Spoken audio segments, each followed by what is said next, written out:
Assalamu alaikum, brothers and sisters and friends. I hope everyone is fine with the blessing of Almighty Allah. So, without any delay, let's start today's video. Assalamu alaikum. My name is Mariam Sharif. I'm from Ireland and a physical therapist by profession. Alhamdulillah, I got a chance to accept Islam. But my question is, my father never got the chance, and shirk is the biggest sin. And I want to know if there is a specific dua or something I can read on his name so that his sin will be forgiven.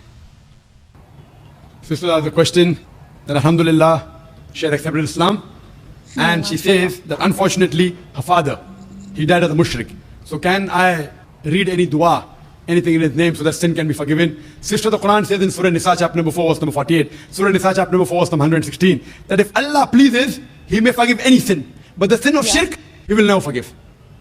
Because a person who has done shirk has committed the most heinous sin. So if the person is doing shirk and before he dies, if he repents, inshallah, Allah will forgive. But if he dies as a mushrik, he is destined for hell. There's no other option. And this is also narrated in the Quran. When Ibrahim alayhi salam, Prophet Ibrahim, when he prays for his father, who was a mushrik, then a verse was revealed that when the person is alive, you can ask Allah to give hidayah to your parents, to your father, to your mother, to your brother. May Allah guide them to the straight path. But if they die as a mushrik, and if you know they died as a mushrik, you cannot pray for them. You can only pray that, oh my God, oh my Lord Allah, make from my offsprings Muslims who will submit their will to Allah. And this is the dua of Ibrahim alayhi salam. His father also was a mushrik. But he does a dua in Surah Ibrahim, chapter number 14, the last few verses. He prays that make my offsprings those who would submit their will to Allah, who will be Muslims. And we find that both his children, Ishmael alayhi salam and Ishaq alayhi salam, both of them became messengers of Allah subhanahu wa ta'ala. What I request to you, sister, you make a dua to Allah subhanahu wa ta'ala that may your offsprings be the ones who will submit their will to Allah and be on the straight path. Hope that answers the question. Yes, brother. Assalamu alaikum wa rahmatullahi wa barakatuh. My name is Talha Nusrat and I'm a student. Before starting, sir, first of all, I would like to thank you because... Are there any other non-Muslims? Are there any other non-Muslims like to ask a question? They're most welcome to come on the microphone. Any non-Muslim like to ask a question, whether from the gents or from the sisters? This is the opportunity. Any questions on the topic women's rights in Islam? Or any questions on Islam and comparative religion? This is the opportunity. Any non-Muslim like to ask a question? They're most welcome. If not, we allow the Muslims, but in between, if they feel, they can come on the microphone and they can jump the queue. That's the prerogative. Yes, brother. Yeah. First of all, sir, I would like to thank you because I have become a better human being, and not only a better human being, but a better Muslim because of you. And undoubtedly, it is Allah who provides the heed, but for me, you were the source of that heed. And my question is that I have read in glorious Quran that in previous time, during the time of Prophet Muhammad sallallahu alaihi wasallam, men were allowed to keep female slaves, and they were allowed to have that intimate relationships with them without the nikah. And the offsprings were also considered to be legitimate. So, I mean, wasn't it any kind of degradation of the honor of the women? And were women allowed to do that, or this privilege was only confined to men? Brother asked a question that at the time of the Prophet, there were women who were slave women, and you were allowed to have sex with them even without marrying. So why was it? Brothers and sisters, if you are enjoying today's video, then it's a request to you guys, please subscribe my channel and press the bell icon so whenever a new video will be published, you will get its notification first. So let's continue watching today's video. Allowed, what is the privilege, and is the vice versa permitted or not? There are many verses in the Quran we say that you can have sex with whom, those are your wife, and what your right hand possesses. Right hand possesses means they were the slaves, and at the time of the Prophet, the wars used to take place, and when wars used to take place, they were captives. When they were captive from both the sides, the men and the women, they became slaves. Though if you analyze, there are verses in the Quran which also says in Surah Nisa chapter number 4, verse number 25, if you do not have the means to get married, then marry a slave woman and give her freedom in mahr. That if you don't have the means to get married, so marry a slave woman and give her freedom as mahr. So here it's encouraging that Although the slavery has been abolished, brother, you asked a question. The question is over. it is correlated actually. You cannot correlate. You have to go behind the queue to correlate.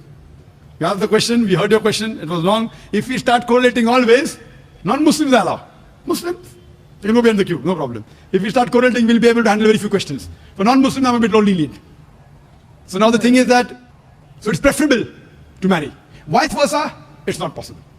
It is only for the female women slaves that the man can have sex. The Quran doesn't say the vice versa. And this again, if you analyze, that if you see, at that time promiscuity was very common.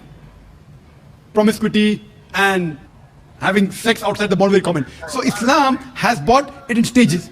Like as alcohol was very common. The first verse of the Quran of Surah Baqarah chapter 2 verse number 219 says that in alcohol there is profit and loss. Loss is more than profit. The next verse was revealed in Surah Nisa chapter 4 verse 43 that do not pray with your mind befogged. Means when you're praying don't have intoxicants. Finally the ban came in Surah Ma'idah chapter 5 verse number 90 that alcohol is banned. So here first Almighty God Allah subhanahu wa ta'ala prohibits any other sex. Only two people allowed. Your wives and that which your right hand possesses. Now in this age we don't have any walls. It may take place. People say that the Quran talks about slavery. Is it justified? I said yes, why not? You know why? Because today we know that internationally slavery has been banned. But do you know what's happening in Guantanamo Bay? Due to the laws of UN resolution, how they treat the prisoners of war. If you compare that with the Islamic law is far superior to what's happening in Guantanamo Bay. And after a few days, we have a speaker coming by the name of James E. He's a Chinese. And he was put in Guantanamo Bay. He will give you a story. So do attend that talk. So if you see what is done in Guantanamo Bay, and the way the prisoners of war are ill-treated, they're imprisoned. In the Islamic law, the slave is free to move around. Imagine, prisoner of war, but free to move around. Great. Major thing, you're giving them a place to walk. They can go to the market, they cannot run away. But if they run, what are you going to do? You have to catch up with them. But imagine a prisoner of war is not chained. In the normal prisoner of war, you have prison camps with electric wires, they can't go out. All sorts of nonsense goes there, All sorts of sexual abuse goes there. Do you know that? What nonsense goes? So the Islamic law, even if I agree, how they treat the slave is far superior than the UN Charter. Far superior than Guantanamo Bay. But in Islam disagrees with having sex outside the marital bonds. So just the restriction it was permitted that time, what your right hand possesses. Yeah. But preferable is, as it goes further, that give their freedom in meher and have sex with them, that's preferable. Hope that answers the question. Thank you, sir. Brothers and sisters, I hope you have watched today's video and I hope you like the answers of Dr. Zakir Naik, because Dr. Zakir Naik always give answers according to Quran and Hadith, and I hope you have watched his video till end.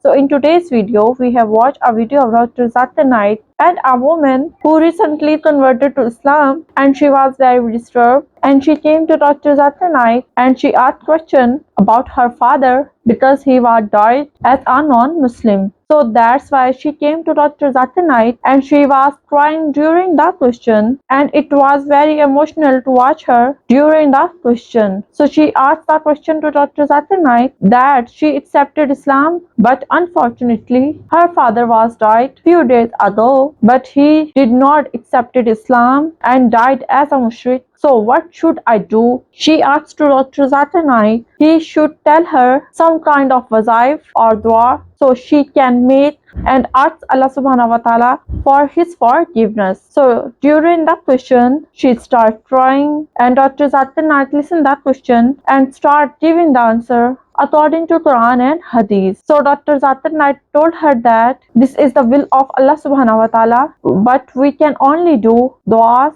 for those persons who died as a mushrik. So Dr. Zakir Naik told her that from Quran, that it is mentioned in the Quran that people who are non-Muslims and they are alive, we have to make dua for them that may Allah subhanahu wa ta'ala give them hadayah and they convert to Islam and start following the teaching of Allah subhanahu wa ta'ala. But when non-Muslim died, we can only make dua that Allah subhanahu wa ta'ala forgive his sins, and in this way Allah subhanahu wa ta'ala is forgiver for every sin of humans. So we only can do dua for persons only. So guys, what do you think about today's video? Please let us know by giving your comments below. And if you are satisfied with the answers of Dr. Zakir Naik, then it's a request to you guys. Please share this video with your friends and family members so they can get benefit from it. Another request, please subscribe my channel and press the bell icon so whenever a new video will be published, you will get its notification first. So see you guys in next video. Till then, Allah Hafiz.